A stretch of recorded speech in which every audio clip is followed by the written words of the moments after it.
The California sun hung low over Sacramento's gridlocked Interstate 80, casting long shadows across 6 lanes of rush-hour traffic.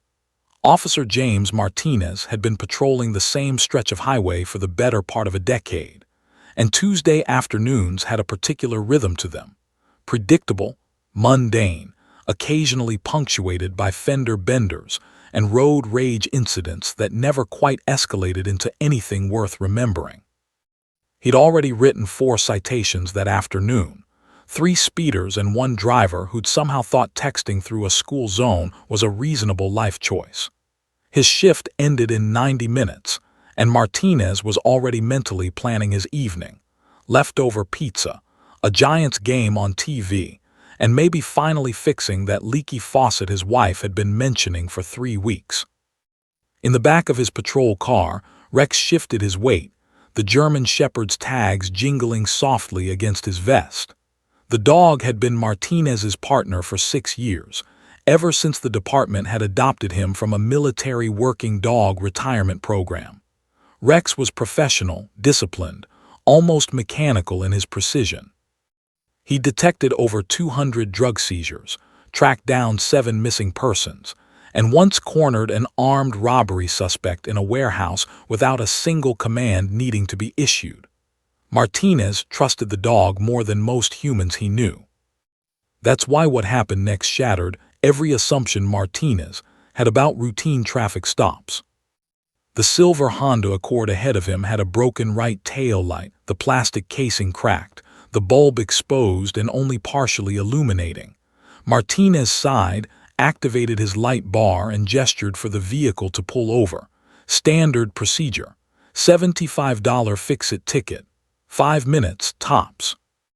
But Rex suddenly lurched forward, slamming against the reinforced partition that separated the back compartment from the front seats. The impact was so violent that Martinez instinctively hit the brakes, his hand flying to the radio. "Easy, boy," he called back, checking his rearview mirror. The dog never did this. Never. Rex's brown and blue eyes, heterochromatic, a distinctive feature that made him recognizable around the department, were locked onto something outside. Not just looking. Fixated. His ears pinned back, and a sound emerged from his throat that Martinez had never heard before, a high-pitched, desperate whine that bordered on human grief. "Rex, what the hell?" Martinez pulled behind the Honda, putting the car in park. His heart rate elevated. Years of training kicked in. When a K9 reacts, there's always a reason. Drugs in the vehicle, a weapon. But Rex wasn't giving his alert signal. This was something else entirely.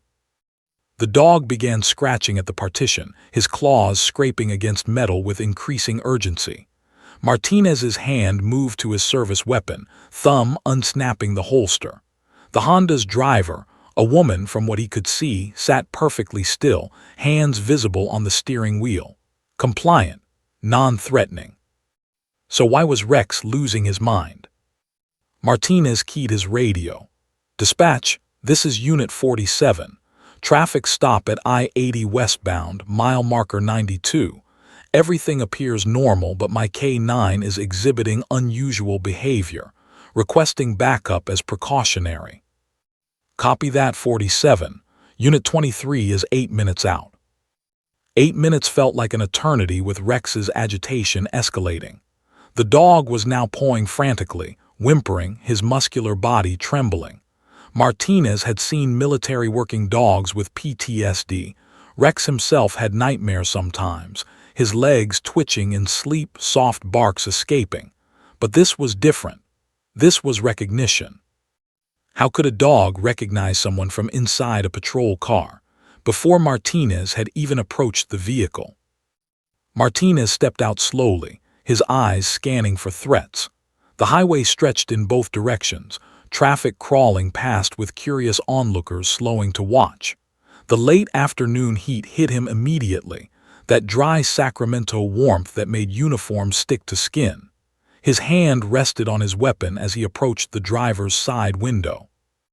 The woman inside already had her license out, her window down. Professional. Practiced. Her eyes were red-rimmed, and Martinez noticed her hands shaking slightly on the steering wheel. Mid-30s, Asian American, wearing navy blue scrubs with a lanyard that read Sacramento Veterans Medical Center. "Good afternoon, ma'am. License and registration, please." His voice was steady, but his mind was racing. Behind him, Rex's howling had become almost mournful, a sound that sent ice down Martinez's spine.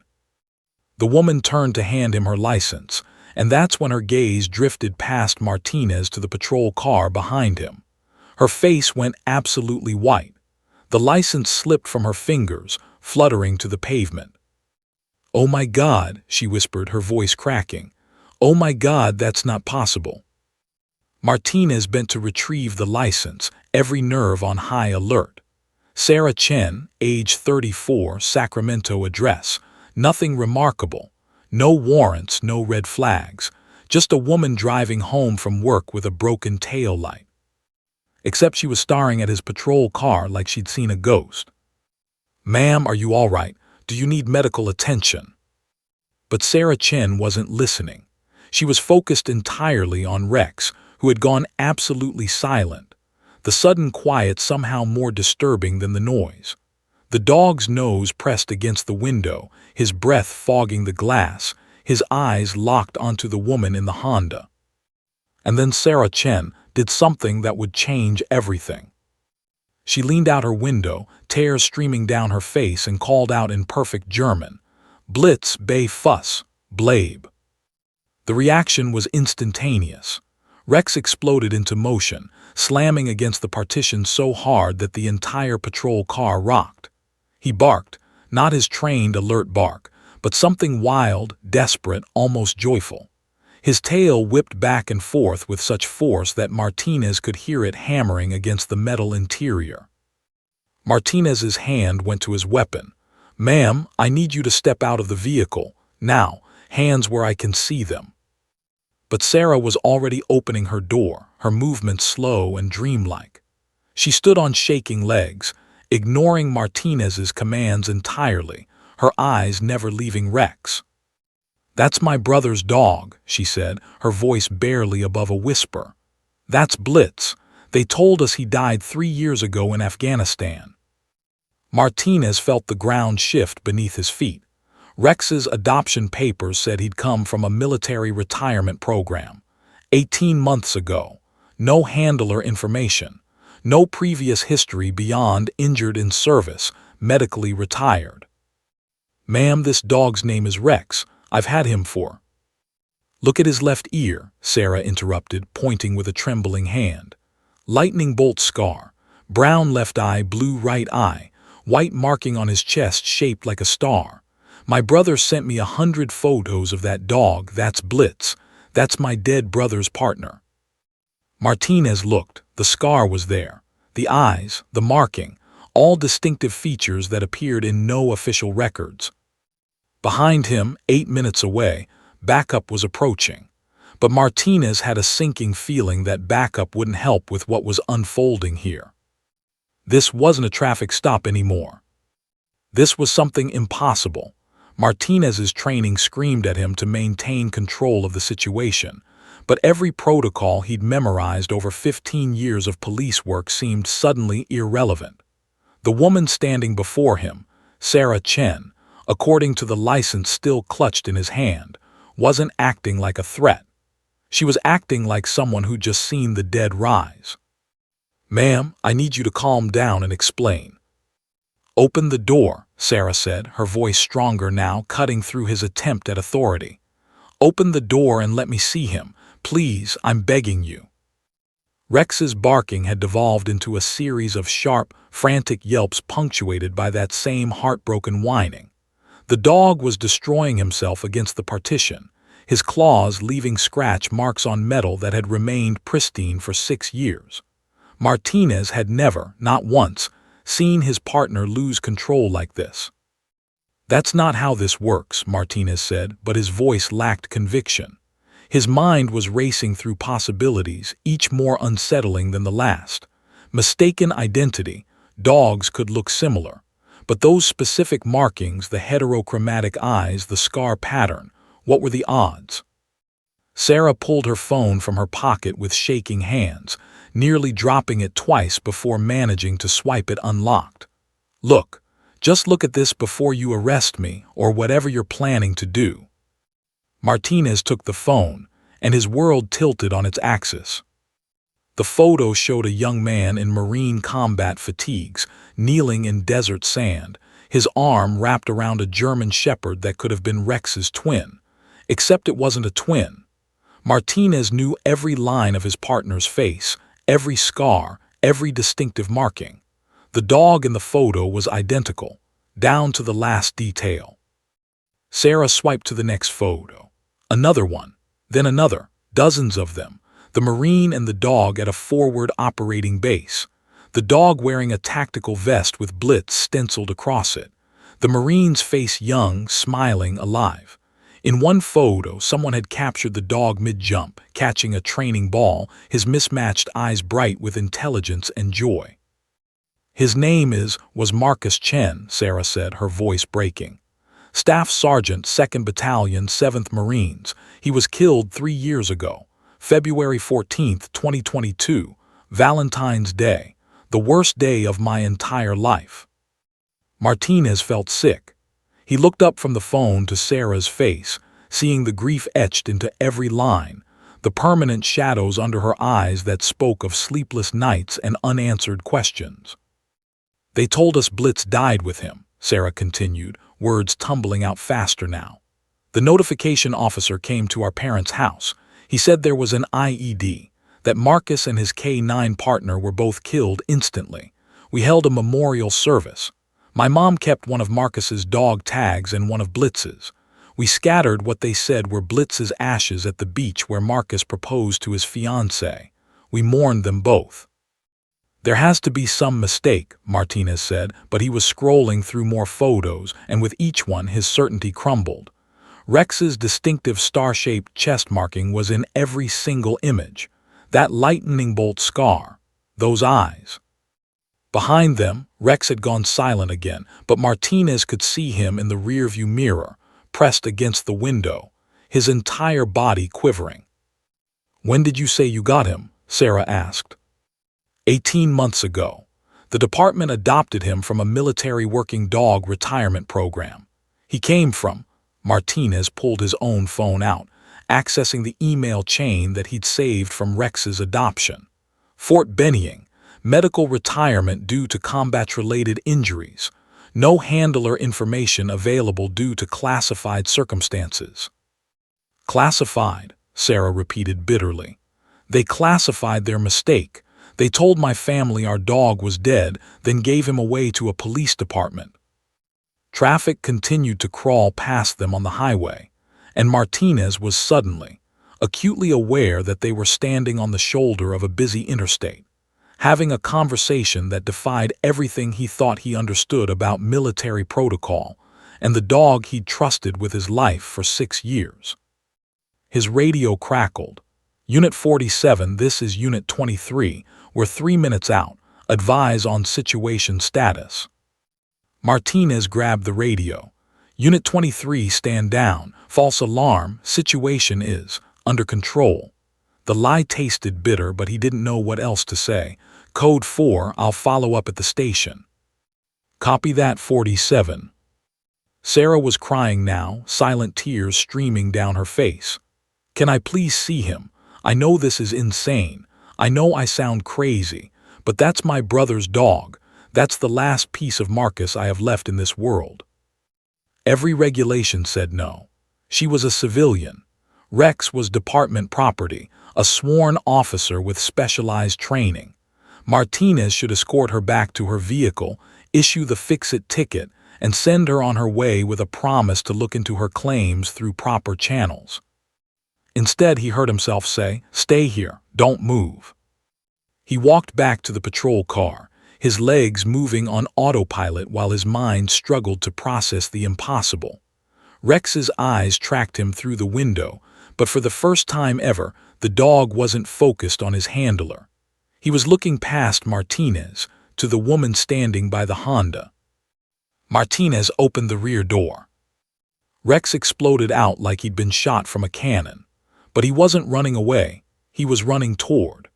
The 70-pound German Shepherd covered the distance to Sarah Chen in 3 powerful bounds, and Martinez's hand went to his weapon on instinct because a dog moving that fast, that determined, looked like an attack. But Rex wasn't attacking. The dog slammed into Sarah with enough force to stagger her backward against her car, but his tail was wagging so hard his entire back end swayed. He was whimpering, crying, pawing at her legs, trying to climb into her arms despite being far too large. His nose buried itself in her hair, her neck, her hands, drinking in her scent like a drowning man gulping air. And Sarah collapsed to her knees on the highway shoulder, wrapped her arms around the dog's neck, and sobbed into his fur. "Blitz," she whispered. "Oh God, Blitz, you're alive, you're alive." The dog, Rex Blitz, whoever he was, pressed his head against her chest, right over her heart. His entire body shook, and Martinez realized with a start that the dog was crying too, in the way that dogs do with their whole beings. Martinez stood there, hands still on his weapon, watching something he couldn't explain unfold before his eyes. Around them, cars slowed even more, drivers craning to see the strange tableau. A police officer, a woman in scrubs, and a German Shepherd having what could only be described as a reunion.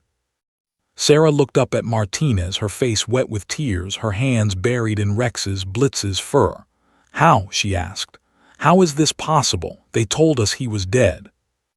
Martinez didn't have an answer, but as he watched the dog refuse to leave Sarah's side, as he saw the recognition and joy and grief all tangled together in that animal's behavior, he knew one thing with absolute certainty. This wasn't just his K9 partner anymore. This was a ghost that had somehow come back to life. And nothing, not his shift ending, not his training, not department protocol, mattered more than finding out the truth about what had happened to this dog, this woman's brother, and how the hell the United States military had told a family their loved one's K9 partner was dead when he was very much alive. Martinez made a decision that would either end his career or define it. "Get in your car and follow me to the station. Don't stop, don't get lost, just stay on my tail. We're figuring this out." "Now."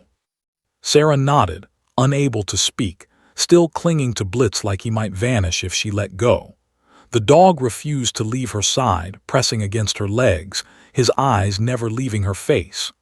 Martinez had to physically guide him back to the patrol car, and even then Blitz resisted every step, whining plaintively. "I know, boy," Martinez whispered, his own voice thick. "I know." The drive to the Sacramento Police Department's Central Command took 17 minutes that felt like 17 hours. Martinez watched his rearview mirror obsessively, making sure Sarah's Honda stayed behind him. His mind churned through scenarios, each more disturbing than the last. Military cover-up, bureaucratic incompetence, identity theft involving a dog. None of it made sense.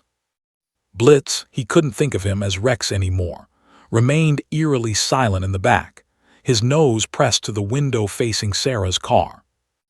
Martinez grabbed his radio. "Dispatch, this is Unit 47. I need Sergeant Kowalski to meet me at Central Command immediately. Also need someone from admin to pull all adoption paperwork for K9 Rex, and get me a line to whoever handles military working dog records." "Copy that, 47. Everything okay?" "No," Martinez said honestly. "Everything is not okay." By the time they pulled into the station parking lot, word had spread. Officers lingered near the entrance, curious about what had their usually unflappable colleagues so rattled. Martinez ignored them all, focusing on getting Sarah and Blitz inside before this turned into a spectacle. Sergeant Linda Kowalski met them at the door, her expression shifting from annoyed to concerned as she took in Sarah's tear-stained face and Blitz's unusual behavior. The dog was practically glued to Sarah's side, ignoring every command Martinez attempted. "Conference room. Now," Kowalski said, her 25 years of experience reading situations instantly. Someone want to tell me what the hell is going on? Inside the sterile conference room with its fluorescent lights and coffee-stained table, Sarah laid out her phone, pulling up photo after photo. Marcus in training, Marcus on deployment, Marcus and Blitz on patrol in Helmand Province. Blitz wearing his tactical vest, alert and professional. The last photo Marcus ever sent, taken 3 days before he died. Him and Blitz at sunset, the dog's head on Marcus's lap. February 14, 2022, Sarah said, her voice mechanical now, reciting facts to keep from breaking down. My brother's convoy was hit by an IED outside Lashkargah. The notification officer came to our house that night. He said Marcus died instantly. He said Blitz was killed in the same blast. Died beside his handler, he told us. Like that was supposed to be comforting. Kowalski's expression darkened. And you're saying this is the same dog? Look at him, Sarah said, gesturing to Blitz, who sat pressed against her leg. Every marking matches, every scar. Those eyes, heterochromia is rare enough, but that specific pattern. That lightning bolt scar on his ear from when he took shrapnel protecting Marcus during a firefight in 2021. That's not a coincidence. Martinez pulled up Rex's, Blitz's adoption paperwork on his laptop. Department received him in June 2023, medical retirement from Fort Benning. Records state combat injuries, handler deceased, suitable for law enforcement placement. No handler name provided. That struck me as odd at the time, but they said it was standard for classified operations. Classified, Kowalski repeated, her jaw tight, or convenient. She picked up the desk phone and dialed a number from memory. This is Sergeant Linda Kowalski, Sacramento PD, badge number 2847. I need to speak with whoever handles military working dog records at the Department of Defense. Yes, I'll hold. She covered the mouthpiece. Martinez, start documenting everything. Photos, statements, timeline. If this is what I think it is, we're going to need ironclad evidence. The hold music played for 7 agonizing minutes. Sarah sat with her hand buried in Blitz's fur, the dog's head resting on her thigh. Martinez watched them, seeing pieces click into place. The way Blitz had always been more reserved than other K9s, the nightmares, the occasional moments when the dog would stare into the distance with an expression that looked almost human in its sadness. Yes, I'm here, Kowalski said sharply into the phone. I need records on a military working dog, designation Blitz, served with the Marines in Afghanistan, handler Staff Sergeant Marcus Chen. Reported killed in action February 2022. Pause. Yes, I'll wait. The silence in the room was suffocating. Sarah's parents needed to know. Marcus's fiancée, ex-fiancée now, who'd moved to Oregon to escape the memories, needed to know. The entire Chen family had grieved this dog, scattered what they thought were his ashes, moved on believing he was gone. Kowalski's face went from stern to thunderous. Say that again, slowly, another pause, and when exactly were the next of kin notified of this correction? Her knuckles went white around the phone. I see. No, don't put me on hold again. I need a supervisor, now. Martinez felt his stomach drop.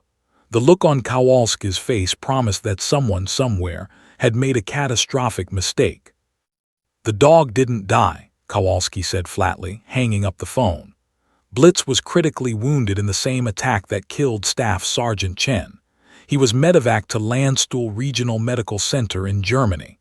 Underwent 7 separate surgeries over 4 months. Severe injuries to his hind legs, shrapnel removal, reconstructive surgery on his shoulder. Sarah's hand flew to her mouth. He was alive. While we were planning Marcus's funeral, while we were mourning, he was alive. It gets worse, Kowalski continued, her voice cold with fury. The dog's records were mixed up with another K9 that did die in a separate incident. When casualty notifications went out, the Chen family received notification of the wrong dog's death. By the time someone caught the error, 18 months had passed. Marcus's family had already held memorial services. The decision was made at some administrative level not to re-traumatize the family by correcting the record. Not to re-traumatize. Sarah's voice climbed to a shout. They let us think he was dead. They let us scatter ashes that weren't his. They robbed us of the chance to be there while he recovered, to help with his rehabilitation, to give him a home with people who loved Marcus. Martinez leaned against the wall, feeling sick. So they just, what? Retired him quietly and stuck him in the adoption system, hoping no one would notice. Essentially, yes, Kowalski said. Classic military bureaucracy. Rather than admit the mistake, they buried it. Changed his name, placed him with a law enforcement agency in a different state than the family, expunged handler information from his records, and called it classified. Blitz whimpered, sensing the tension in the room. Sarah pulled him closer, her face pressed against his neck. You were alone, she whispered to the dog. You were hurt and scared and alone, and we didn't know. I'm so sorry. I'm so sorry. Martinez thought about the past 18 months, training Blitz Rex, who learned commands faster than any dog he'd ever worked with, who sometimes responded to words Martinez hadn't taught him, who had nightmares that left him shaking and disoriented, who'd been called a good fit for police work because he was already fully trained, already combat-hardened, already accustomed to danger. They'd been using a grieving dog who'd lost his handler in the worst way imaginable. Kowalski stood abruptly. Martinez, write up everything. Sarah, I need a formal statement. Then we're taking this to the chief, the mayor if necessary, and every news outlet that will listen. The military doesn't get to sweep this under the rug. What about Blitz? Sarah asked, her voice small. What happens to him now? The question hung in the air, heavy with implications. Legally, the dog belonged to the Sacramento Police Department. They'd invested time and resources into his training and integration. But morally, ethically, how could they keep a dog from the family of his fallen handler? Martinez looked at his partner of 18 months, seeing him clearly for the first time. Not as Rex the police K9, but as Blitz, a warrior who'd lost his best friend and been denied the chance to grieve with the people who understood that loss. We figure it out, Martinez said quietly. Whatever it takes, we figure it out. Sacramento Police Department's phone line started ringing at 6:47 a.m. the next morning and didn't stop. By noon, the parking lot was filled with news vans from every major network within a 200-mile radius. By evening, the story had reached CNN, Fox News, and MSNBC simultaneously, a rare moment of unified coverage that transcended political divisions. It started with a single tweet. Officer Dave Hernandez, a rookie cop who'd been getting coffee in the break room, had witnessed Sarah's breakdown in the conference room. Unable to help himself, he tweeted, "Just watched a woman find her dead brother's K9 partner alive at a traffic stop. Military told her family the dog died 3 years ago. He's been working as a police dog 40 miles from her house. I can't stop crying." The tweet went viral in 47 minutes. Sarah woke up in her apartment to 3,000 missed calls, her phone battery dead, and Blitz, who'd refused to let Martinez take him home, who'd planted himself at Sarah's feet and growled at anyone who tried to separate them, licking her face.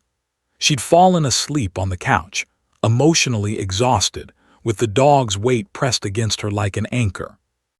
When she finally charged her phone and opened social media, she gasped. Her personal Facebook page, which she'd never locked down properly, had been shared 400,000 times. Photos of Marcus and Blitz that she'd posted years ago in memoriam were now being seen by millions. Her private grief had become public property overnight. Ms. Chen, a knock at her door made Blitz leap to his feet, alert. Through the peephole, Sarah saw Sergeant Kowalski flanked by 2 officers she didn't recognize. "We need to get you somewhere safe. The media found your address." Sarah opened the door to chaos. News vans lined her street. Reporters shouted questions from behind a hastily erected police barricade. Neighbors she'd never spoken to were giving interviews about the quiet woman who worked at the VA, who'd just become the center of a national story. "How did this happen so fast?" Sarah asked, following Kowalski to an unmarked car. Blitz pressed against her leg. The internet, Kowalski said grimly. And the fact that everyone, left, right, military families, dog lovers, everyone, is furious about what happened to you. This crosses every demographic. It's the story everyone can agree on. The government screwed up and you paid the price. They drove Sarah to a hotel on the outskirts of Sacramento, booked under a false name. In the lobby, a television played CNN where a retired Marine colonel was being interviewed, his face red with barely contained rage. "This is unconscionable," the colonel said, his voice shaking. "When a handler dies, that K9 becomes part of their legacy. Families have a right to know if those dogs survive. They have a right to be part of their care. What happened to Staff Sergeant Chen and his family is a betrayal of everything we claim to stand for." Sarah's phone rang, her mother, her father, her aunt. Marcus's former fiancée, Jessica, calling from Oregon, sobbing so hard Sarah could barely understand her. "He's alive. Blitz is alive. Sarah, I need to see him, please." The hotel room became a command center. Kowalski brought in a media consultant, a lawyer who specialized in military cases, and a Department of Defense liaison who looked like he'd aged 10 years in the past 24 hours. "Ms. Chen," the liaison said carefully, "the department deeply regrets the administrative errors that led to." "Administrative errors?" Sarah's voice could have cut glass. "You told my mother her son's dog was dead. You let her cry over ashes that weren't his. You let us grieve a ghost while he was alone and injured in some military hospital, wondering where Marcus was, why his handler never came back for him." The liaison paled. "We're conducting a full investigation." "You're conducting damage control," Kowalski interrupted. "Because as of 3 hours ago, 17 other families have come forward claiming they were also told their loved ones' K9 partners died when they actually survived. 17. How many more are out there?" The room went silent. 17. The number hung in the air like a grenade. Sarah's laptop chimed with an incoming video call. Her brother's old unit, still stationed at Camp Pendleton. She answered, and her screen filled with Marines. Some she recognized from Marcus's photos, others who'd served with him before or after. "Ma'am," a young lance corporal said, his voice tight with emotion, "we wanted you to know we had no idea. We were told Blitz died with the staff sergeant. If we'd known he survived, if we'd known he needed a home, every single one of us would have taken him. We loved that dog. He saved lives." Sarah couldn't speak past the lump in her throat. Blitz, hearing the Marines' voices through the laptop speakers, perked his ears, whined, and pawed at the screen. He recognized them. After 3 years, he recognized his unit. "We're coming up there," another Marine said. "Whole platoon, we want to see Blitz, we want to pay respects, and ma'am, we want to help you fight this, whatever you need." By evening, the #Justice for Blitz was trending #1 worldwide. Someone had created a petition demanding military reform for K9 record-keeping. It hit 500,000 signatures in 6 hours. Dog rescue organizations, veterans advocacy groups, and military families from across the country were organizing, mobilizing, turning Sarah's personal tragedy into a movement. Martinez arrived at the hotel at 8 p.m., looking haggard. He'd been fielding calls all day from other police departments, other handlers who'd adopted military working dogs and were now wondering about their partners' histories. "There's more," he said, sinking into a chair. "Sacramento isn't the only place this happened. A handler in Phoenix just discovered his K9 was reported dead but actually survived. Family in Michigan found out their son's MWD is working for TSA at an airport in Florida. It's not 17 cases. It's dozens, maybe more." Sarah felt the weight of it crushing her chest. How does this happen? How does an entire system fail this badly? The DoD liaison cleared his throat. "The war on terror created unprecedented volume in casualty processing. Multiple databases, multiple commands, wartime chaos. When errors occurred, they compounded. And then people made the decision to hide them rather than fix them. Kowalski finished coldly. Sarah's phone lit up again. A news producer from 60 Minutes, another from Dateline. Good Morning America wanted her in New York. The New York Times, Washington Post, and LA Times all had reporters demanding exclusive interviews. Jessica called again. Sarah, I know this is insane, but I'm driving down tomorrow. I need to see Blitz. I need to. Her voice broke. Marcus loved that dog more than anything except me. If Blitz is alive, it's like having a piece of Marcus back. That night, Sarah lay in the unfamiliar hotel bed with Blitz sprawled across her feet, too large and too heavy, but impossible to move. On the television, her own face stared back at her from every news channel. Photos of Marcus in uniform, videos of military working dogs in action, experts debating custody rights and military accountability. She thought about Marcus's last email, sent 2 days before he died. Blitz is my guardian angel, sis. He saved my life 3 times already. If anything happens to me, promise me someone will take care of him. Promise me he won't be alone. Sarah had made that promise. And then the Marine Corps had told her Blitz was dead, and she'd believed them. I'm sorry I couldn't keep my promise, she whispered to the sleeping dog. But I've got you now. I've got you. Blitz's tail thumped once against the comforter, and somewhere in his sleep, he made a soft sound that might have been contentment. Outside, the media circus continued. Inside, a woman and a dog who'd both lost the person they loved most began the long process of healing together. But the fight for justice, for answers, for reform, was only beginning. The video that changed everything was 63 seconds long and shot on a phone with a cracked screen. Officer Hernandez hadn't meant to record it. He'd been trying to document evidence for the department's internal investigation. But what he captured was raw, unfiltered truth. The timestamp read 11:47 p.m., taken in the Sacramento Police Department parking lot after 18 hours of chaos. Sarah was being escorted to Kowalski's personal vehicle, away from the media frenzy, when Blitz suddenly stopped walking. The dog planted himself on the asphalt, looked up at Sarah, and let out a sound that didn't seem possible from an animal, a long, mournful howl that carried every ounce of 3 years of grief, confusion, and loss. Sarah dropped to her knees right there in the parking lot, still wearing Marcus's old Marine Corps sweatshirt that she'd grabbed from her closet that morning, the one that still, impossibly, smelled faintly like her brother. Blitz recognized it. He buried his nose in the fabric, his entire body shaking. He sent you back to me, Sarah sobbed into the dog's fur, her voice breaking on every word. Marcus sent you back to me, didn't he? You came home.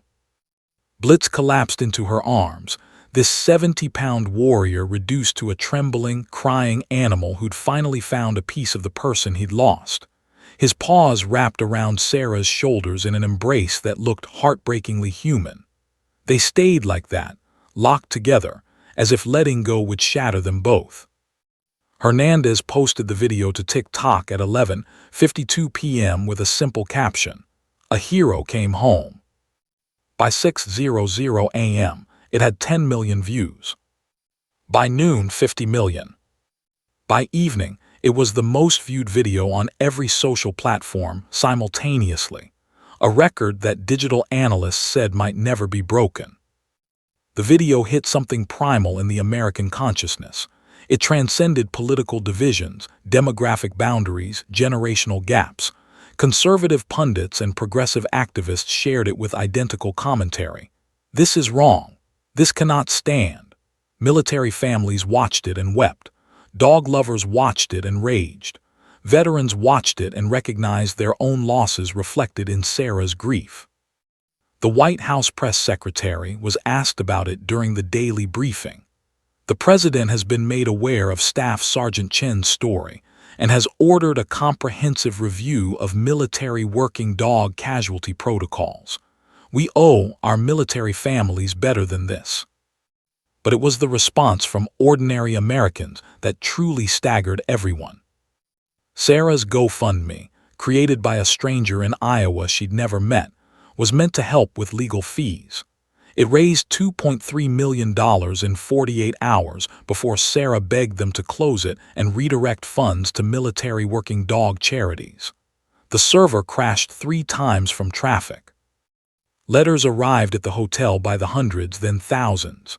A UPS truck delivered 17 boxes in one afternoon: care packages, dog toys, homemade treats, letters from children, artwork from elementary school classes who'd learned about Blitz as part of their lessons. A kindergarten class in Montana sent a banner they'd all signed. "Welcome home, Blitz. Thank you for your service." Sarah sat on the hotel room floor, surrounded by letters, reading them aloud to Blitz while tears streamed down her face. "Dear Sarah," she read from a letter written in shaky handwriting, "my husband died in Iraq in 2007. His K9 was named Rocky. They told me Rocky died too. After seeing your story, I started asking questions. Turns out Rocky didn't die. He was adopted by a family in Tennessee. I found him. He's 15 now, almost blind, but when I visited him yesterday and said my husband's name, Rocky remembered. He cried just like Blitz did in your video. Thank you for giving me the courage to search. You gave me back a piece of my husband.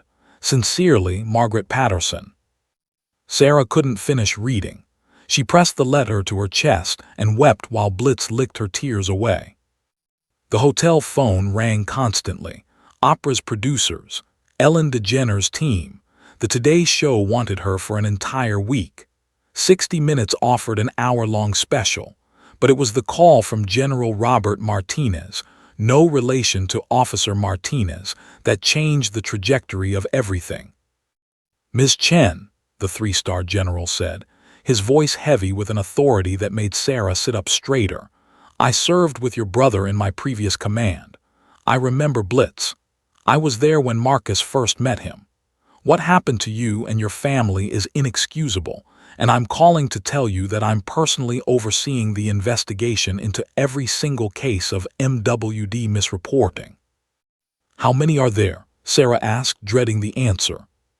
"We've confirmed 47 cases so far. We expect the number to climb past 100. Sarah felt the room spin. 100 families told their loved ones K9 partners were dead when they were alive. 100 dogs separated from the families who could have loved them, honored their fallen handlers through them, given them homes filled with memory and meaning instead of anonymous retirement or reassignment. "I want you to come to Washington," the general continued. "I want you to testify before the Senate Armed Services Committee. Congress is fast-tracking hearings on military working dog reform, and they need to hear your story. They need to see Blitz. Will you do it?" Sarah looked at Blitz, who was staring at her with those mismatched eyes, one brown, one blue, that her brother had loved so much. Marcus used to send photos with captions like, "Blitz is judging my MRE choices again," or "This dog has seen into my soul and found me wanting." "Yes," Sarah said, "we'll do it." The news broke within hours. Sarah Chen, the woman from the viral video, would testify before Congress. The hearings were scheduled for 2 weeks away, giving her just enough time to prepare, and for the media storm to reach Category 5 intensity. Martinez visited her that evening looking exhausted but determined. "The department wants you to know that whatever happens in Washington, whatever you decide about Blitz's future, we support you. That dog," he paused, his voice thick, "that dog was never really mine, was he? He was always Marcus's. I was just keeping him safe until he could come home." "You gave him a purpose," Sarah said quietly. "You gave him a reason to keep going when he'd lost everything. I'll never forget that." The next morning, Sarah's phone lit up with a text from Jessica, Marcus's ex-fiancée. "I'm here, downstairs, please." Sarah brought Blitz down to the hotel lobby, and the reunion was captured by a CNN camera crew that had been camped outside. Jessica, who'd moved across the country to escape memories of Marcus, collapsed when she saw Blitz. The dog remembered her too, went to her immediately, pressed his head against her chest, and stayed there while she sobbed. "He still smells like Marcus somehow," Jessica whispered. "How is that possible?" It wasn't, of course, but grief makes people believe in impossible things. And in that moment, with Blitz connecting two women who'd both loved Marcus Chen, it felt like maybe the impossible was real after all. That night, every major network led with the story. The New York Times ran a front-page feature, a traffic stop, a dog, and a military's reckoning. The Washington Post editorial board called for immediate reform. How many more Blitzes are out there? Sarah lay in bed, scrolling through social media, overwhelmed by the tsunami of support. Hashtags multiplied. Bring them home, MWD reform, justice for Blitz, remember their partners. A children's book illustrator had created a graphic novel of Blitz's story in 24 hours. It was being shared millions of times. Someone had edited the parking lot video to music, "I Will Remember You," and it had been viewed 100 million times. Sarah's private tragedy had become a national catalyst for change. But as she held Blitz close that night, listening to him breathe, feeling the weight of his head on her chest, she knew the hardest parts were still ahead. Washington awaited, answers awaited, and the question that terrified her most still remained. When the dust settled, who would Blitz belong to? The Department of Defense investigation officially launched 72 hours after Sarah's video went viral. But the real work began in the basement archives of Fort Benning, Georgia, where Staff Sergeant Rachel Kim spent 16-hour days sifting through decades of military working dog records that should have been digitized years ago, but never were. What she found made her physically ill. "We have a systemic failure spanning at least 15 years, Kim reported in a classified briefing that was immediately leaked to the press. Incomplete databases, inconsistent record-keeping across branches, no unified tracking system between combat theaters and stateside facilities. When dogs were wounded and evacuated, their status updates often didn't reach the units that had reported them as casualties. By the time anyone realized the errors, months or years had passed. The number of confirmed cases climbed daily. 47 became 63. 63 became 89. By the end of week 2, investigators had identified 112 military working dogs that had been incorrectly reported as killed in action. Some had died later of their injuries. Those families deserved updated notifications and apologies. But dozens were alive, retired, rehomed, working in new capacities with handlers who had no idea about their histories. A German shepherd named King, reported killed in Iraq in 2019, was living with a suburban family in Portland who'd adopted him as a rescue dog and had no clue he was a decorated combat veteran. When investigators showed up at their door with the truth, the family's 15-year-old son had looked up King's service record and wept. "We didn't know," the father said. "We didn't know we were living with a hero." A Belgian Malinois named Sasha, supposedly killed in Syria in 2020, was working private security at a tech campus in Silicon Valley. Her former handler's widow, contacted by investigators, had remarried and moved to Boston. "I scattered her ashes in the ocean," the widow said in a televised interview, her voice hollow. "I said goodbye. How do I process that it was a lie?" Each new case reopened old wounds. Each discovery reignited public outrage. And Sarah found herself at the center of it all, the reluctant face of a movement she'd never asked to lead. Congressional hearings were scheduled for December 15th. Sarah had 12 days to prepare, 12 days of media training and legal briefings, and endless interviews with military investigators who needed her to recount every detail of Marcus's death, Blitz's supposed death, and the notification process that had failed her family so catastrophically. Kowalski became her unofficial bodyguard.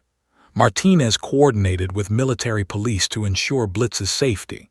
There had been threats, mostly from conspiracy theorists who claimed the whole thing was staged, but also from one deeply disturbed individual who'd sent letters saying military dogs should die with their handlers and Blitz's survival was an insult to the fallen. "You're getting death threats over a dog," Sarah said to Martinez, her voice flat with disbelief. "Welcome to America," Martinez replied grimly, "where everyone has an opinion and some people have guns." The media attention brought unexpected connections. A Marine named David Torres, who'd served with Marcus, flew to Sacramento on his own dime to meet Sarah. He brought photos she'd never seen: Marcus and Blitz during downtime, the dog sprawled across Marcus's cot, Marcus hand-feeding Blitz his dinner after a rough patrol. "Your brother talked about you constantly," Torres said, spreading photos across the hotel room desk. "Showed us pictures of your college graduation, your first apartment, your promotion at the VA. Blitz heard your name so many times, I swear that dog knew who you were before he ever met you." Sarah traced a finger over one photo, Marcus laughing, Blitz's tongue licking his face. "I should have visited them," she whispered. "Before the deployment ended, I should have made the time." "Marcus knew you loved him," Torres said firmly. "And Sarah, Blitz remembered you because Marcus made sure he would. Your brother prepared that dog to come home to family if anything happened to him. That wasn't coincidence. That was Marcus taking care of you even after he was gone." The words broke something in Sarah. She'd been holding herself together through sheer force of will, but Torres' kindness unraveled her. She cried for an hour while Blitz pressed against her legs and Torres sat quietly, a fellow veteran who understood that some grief doesn't have words. On December 10th, 5 days before the hearings, Sarah drove to Riverside National Cemetery where Marcus was buried. She'd avoided visiting since the first anniversary of his death. The pain was too raw, the questions too overwhelming. But now, with Blitz beside her, it felt like the right time. The cemetery was vast, rows of white headstones stretching toward the horizon under a gray December sky. Sarah found Marcus's grave easily. She'd memorized the location: Section 33, Row 8, Marker 47. Fresh flowers sat at the base, left by veterans she'd never met who'd adopted her brother's memory as their own. Blitz knew. Even before Sarah stopped the car, the dog was whining, pawing at the window. When she opened the door, he bolted, straight to Marcus's grave, as if GPS had been encoded in his DNA. Sarah found him lying across the headstone, his body covering Marcus's name, making sounds she'd never heard from any dog before. Not quite howling, not quite crying, something in between that sounded like a heart breaking in slow motion. "I know, buddy," Sarah knelt beside him, her hand on his flank. "I miss him too." A CNN crew had followed them. Sarah had given permission because she wanted people to see this, to understand what it meant when the military told families their loved ones' K9 partners had died. This wasn't just paperwork. This was a dog who'd spent 3 years grieving his handler, never knowing why Marcus never came back, never understanding where his best friend had gone. The footage that aired that night was 3 minutes of Sarah and Blitz at the grave, silent except for the wind and the dogs crying. No narration, no commentary, just truth, raw and devastating. It became the second most viewed video of the year. Back at the hotel, Sarah's mother called, sobbing. "We should have been able to bring Blitz to the funeral. He should have been there. He deserved to say goodbye." "He's saying goodbye now, Mom," Sarah said, watching Blitz sleep fitfully on the hotel bed, his legs twitching with dreams she hoped were happier than his reality. Better late than never. But privately, Sarah wasn't sure. Was it better to have this connection to Marcus, knowing it came from years of bureaucratic negligence? Was it better to have Blitz back, knowing he'd spent 3 years alone and confused, waiting for a handler who would never return? Martinez called that evening. "The department wants to talk to you about Blitz's future. Officially, we need to make a decision before the hearings." Sarah's stomach dropped. She'd known this conversation was coming. Legally, Sacramento PD owned Blitz. They'd invested over $50,000 in his training and integration. He was a working K-9, an officer, a valuable asset. But he was also Marcus's dog, her brother's partner, the last living piece of the brother she'd loved and lost. "What happens if I fight for custody?" Sarah asked. "You'll probably win," Martinez said honestly. "Public pressure alone would force the department to back down. But Sarah, is that what's best for Blitz?" The question haunted her through the night. Blitz was 8 years old, young for a German shepherd, but his combat injuries had aged him. He had PTSD, chronic pain in his hind legs, occasional nightmares that left him disoriented. He needed purpose, structure, work that gave his life meaning. Could Sarah provide that? Or would keeping him mean watching him deteriorate without the daily routine that kept him sharp? She fell asleep with the question unanswered. Blitz's weight pressed against her side, and woke at 3 a.m. to find the dog staring at her with those mismatched eyes that saw too much. "What do you want?" she whispered to him. "If you could choose, what would you want?" Blitz's tail thumped once against the mattress. He licked her hand, then her face, then rested his head on her chest, right over her heart, in the exact spot Marcus used to do when they'd watched movies together as kids. And Sarah knew. The answer wasn't about what she wanted, or what the department wanted, or what the public demanded. It was about what Blitz needed. And sometimes love meant making the hardest choice of all. The Sacramento Police Department conference room felt like a courtroom on the morning of December 11th. Sarah sat on one side of the table with her lawyer, a veterans' rights attorney named Patricia Goldman who'd taken the case pro bono. Across from them sat Chief Michael Davidson, the department's legal counsel, and Officer Martinez, who looked like he hadn't slept in days. Between them, literally and figuratively, lay Blitz. The dog rested his head on Sarah's foot while his body angled toward Martinez, physically torn between two worlds. "Let's be clear about the facts," Chief Davidson began, his voice careful, diplomatic. "The department acquired this K-9 through legal channels. We've invested $47,000 in specialized training, medical care, and integration. Officer Martinez and Rex Blitz have a 98% success rate in the field. They've prevented 4 potential overdose deaths, located 3 missing children, and assisted in 17 felony arrests. This is not just a dog. This is a sworn officer. He's also the last connection a family has to their fallen son," Goldman countered. "A connection they were told was dead. Your department benefited from the military's mistake, Chief. You got a fully trained combat veteran K-9 for a fraction of the normal cost because nobody knew his real history." "We didn't know either," Martinez said quietly. "If I'd known about Marcus, about what this dog had been through, I would have." He trailed off, looking at Blitz. "I don't know what I would have done." Sarah spoke for the first time, her voice steady despite the tears threatening to fall. "Can I ask you something, Officer Martinez? In 18 months, did Blitz ever seem truly happy?" Martinez flinched. The question had haunted him since that traffic stop 5 days ago. He was professional, obedient, excellent at his job. "That's not what I asked." The silence stretched. Finally, Martinez shook his head. "No, he did his work, but there was always something. Distant, like part of him was somewhere else. I thought it was just his combat background, PTSD. But now I wonder if he was waiting, if he never stopped waiting for Marcus to come back." Chief Davidson shuffled papers, clearly uncomfortable. "Ms. Chen, we understand your emotional connection to this animal. The department is prepared to offer you visitation rights, weekend custody arrangements." "I don't want to visit my brother's dog on weekends like he's a child from a broken marriage," Sarah interrupted, her voice sharp. "That dog served this country. He was wounded protecting Americans.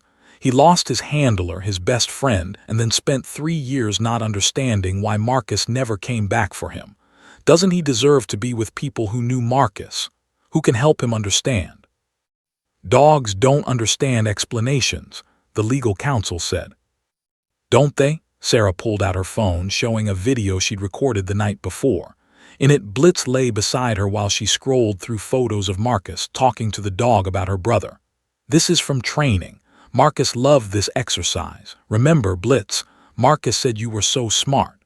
At Marcus's name, Blitz's ears had perked up, his tail wagging tentatively. Marcus would be so proud of you for helping people, for being brave. The dog in the video had pressed closer, making a sound that wasn't quite a whine, more like recognition, maybe even relief.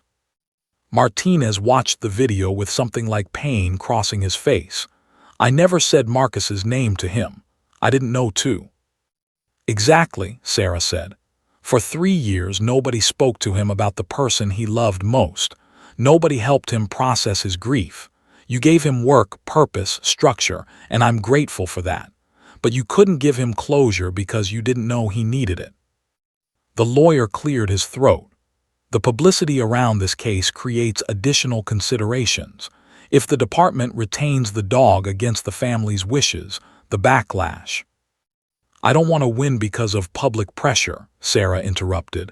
I want what's best for Blitz, even if that means, she had to force the words out, even if that means he stays with Officer Martinez. The room went silent. Martinez's head snapped up, shock written across his face. I've been thinking about this nonstop, Sarah continued, her voice breaking. Blitz is 8 years old. He has maybe 4 good working years left, maybe less with his injuries.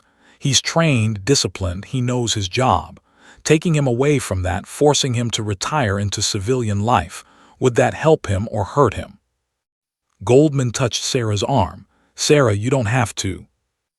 But he also deserves to know that Marcus didn't abandon him, Sarah pressed on.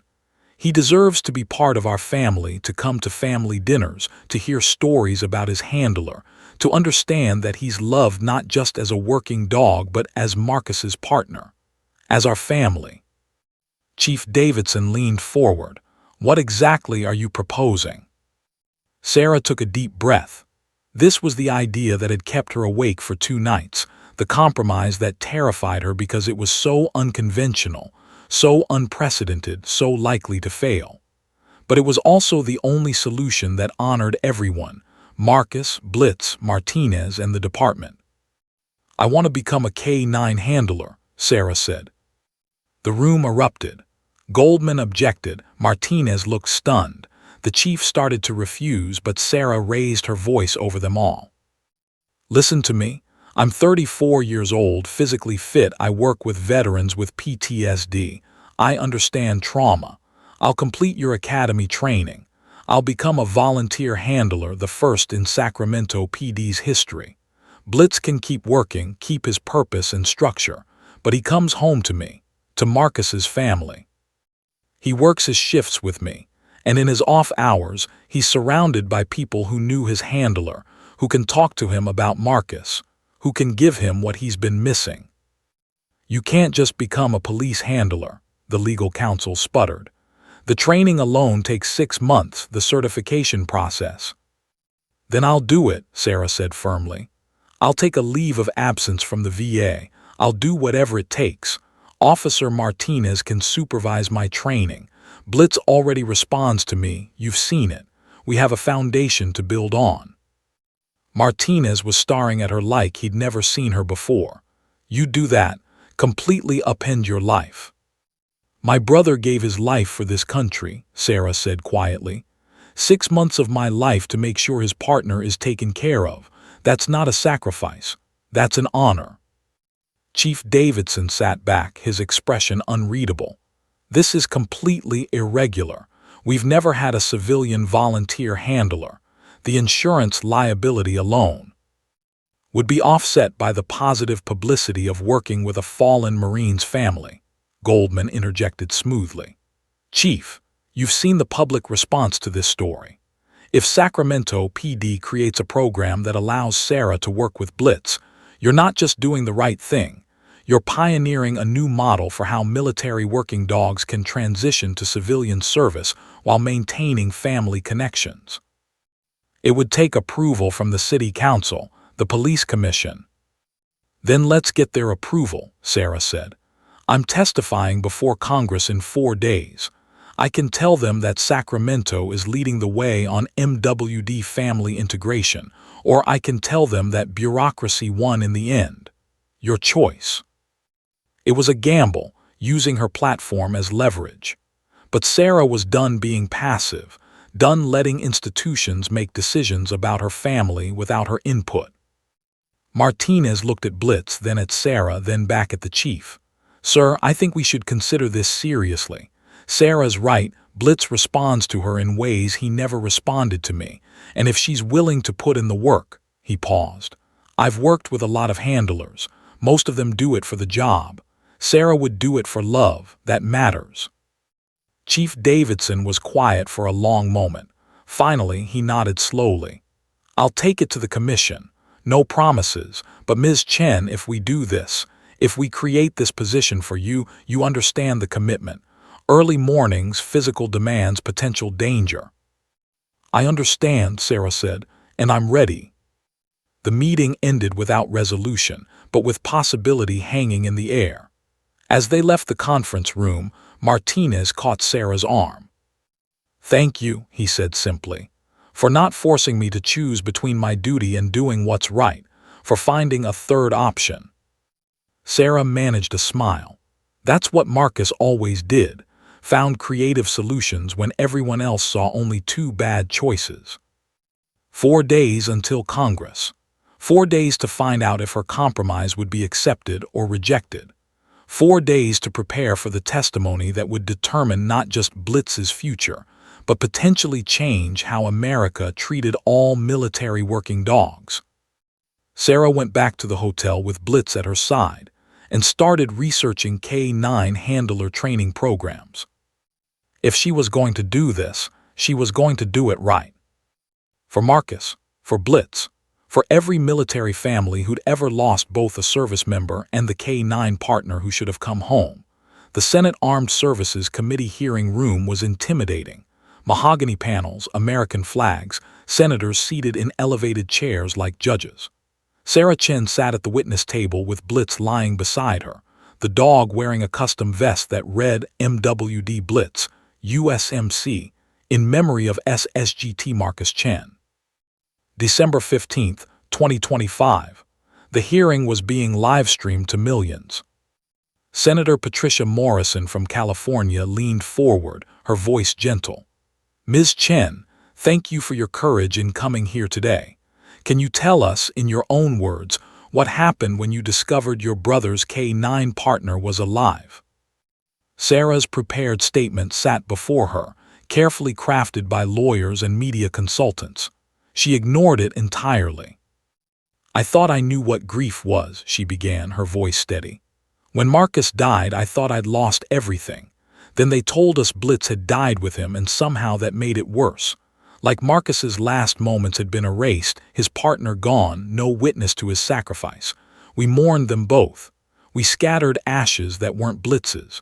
We moved on because we had no choice. She paused, stroking Blitz's head. The dog looked up at her with those mismatched eyes that had captured the nation's heart. And then I got pulled over for a broken tail light, and I found out it was all a lie. Not intentionally, I believe that, but a lie nonetheless. The military told us Blitz was dead while he was actually fighting for his life in a hospital in Germany. They let us grieve a ghost while he was alone, recovering, wondering why Marcus never came back for him. Senator Morrison's eyes glistened. And how many other families do we now know experienced similar situations? 112 confirmed cases, Sarah said, her voice hardening. 112 military working dogs incorrectly reported as killed in action. Some did die later of their injuries, and those families deserved accurate, updated notifications. But dozens are alive, retired, working, living with people who have no idea about their histories, their sacrifices, their fallen handlers. A Republican senator from Texas spoke up. Ms. Chen, the Department of Defense has stated that these errors occurred due to wartime chaos and database limitations. Do you accept that explanation?" "With respect, Senator, no, I don't." Sarah's voice carried through the chamber. "Chaos is losing paperwork. Chaos is delayed notifications. But telling families their loved ones' K9 partners are dead and then retiring those dogs under false names, that's not chaos. That's covering up mistakes rather than correcting them." The hearing room erupted in murmurs. Cameras flashed. Sarah pressed on. "These dogs aren't equipment. They're not tools to be reassigned when convenient. They're partners. They serve alongside our military members, they grieve when their handlers die, and they deserve better than being erased from their own histories. Their families deserve better." The questioning continued for 2 hours. Sarah answered every question with Marcus's photo on the table before her. Him and Blitz, two partners who'd trusted their country and been failed by bureaucracy. When it was over, Senator Morrison announced what everyone had been waiting for. The committee will be drafting comprehensive legislation to reform military working dog record-keeping and ensure family notification protocols are followed. We're calling it the K9 Accountability Act. The room erupted in applause, but Sarah barely heard it. She was focused on Blitz, who'd sat perfectly still through the entire hearing, as disciplined as the Marine working dog he'd once been. "Marcus would be proud of you," she whispered to him, "so proud." The Sacramento Police Commission vote happened 3 days later. Chief Davidson presented Sarah's proposal, the city's first civilian volunteer K9 handler position, created specifically to allow Sarah to work with Blitz while maintaining family connections. The vote was unanimous. "This is unprecedented," Commissioner Angela Torres said during the televised session. "But so is Ms. Chen's situation. If we can create a model that honors both the professional needs of our K9 units and the emotional needs of military families, Sacramento will be leading the nation." Sarah started academy training in January. At 34, she was the oldest recruit in her class and the only one who already had a K9 partner waiting. The physical training was brutal: obstacle courses, defensive tactics, hours of running that left her muscles screaming. But she pushed through, motivated by memories of Marcus doing the same training a decade earlier. Martinez supervised her personally, and their partnership evolved into genuine friendship. He taught her K9 handling techniques, how to read Blitz's signals, how to maintain authority while building trust. Blitz, for his part, responded to Sarah like he'd been waiting his entire life for this. "He's different with you," Martinez observed one afternoon during training. "More relaxed, more himself." "That's because he knows he's home," Sarah replied simply. The training wasn't just physical. Sarah studied canine behavior, learned search and rescue protocols, memorized legal codes related to K9 operations. She rode along on patrols, shadowing experienced handlers, proving she could handle the stress and danger. And every night, Blitz came home with her to an apartment filled with photos of Marcus. Sarah's parents visited weekly, bringing Marcus's old Marine Corps blanket that Blitz claimed immediately. Jessica drove down from Oregon monthly, spending weekends with them, sharing memories of Marcus that made Blitz's ears perk up at familiar names and stories. The dog was healing, slowly but visibly. 6 months later, Sarah graduated from the academy. The ceremony was held outdoors at the police department headquarters, and the turnout was staggering. Veterans organizations sent representatives. Military working dog handlers came from across the country. The mayor gave a speech. Senator Morrison flew in from Washington. But the moment that went viral, because of course it went viral, was when Sarah received her badge and turned to Blitz, kneeling to clip a new tag to his collar. It read, "Blitz Sacramento PD K9/USMC Veteran/Handler, S. Chen in memory of SSGT Marcus Chen, KIA 2022. "You're officially a police dog again," Sarah whispered, tears streaming down her face. "But you'll always be Marcus's dog first." Blitz licked her face, tail wagging, and the crowd erupted in applause. The Blitz Foundation officially launched that summer. Sarah channeled donations from her viral video and congressional testimony into a nonprofit dedicated to reuniting surviving military working dogs with their fallen handlers' families. The foundation employed investigators to track down misreported cases, provided legal support for families seeking custody or visitation, and funded memorial programs that honored both fallen service members and their K-9 partners. In the first year alone, they reunited 23 families with dogs they thought were dead. Each reunion was filmed, shared, and celebrated. The videos accumulated millions of views, but more importantly, they healed wounds that bureaucracy had opened. They gave families closure, purpose, and living connections to the service members they'd lost. Sarah and Blitz worked community outreach for Sacramento PD, visiting schools, veteran centers, rehabilitation facilities.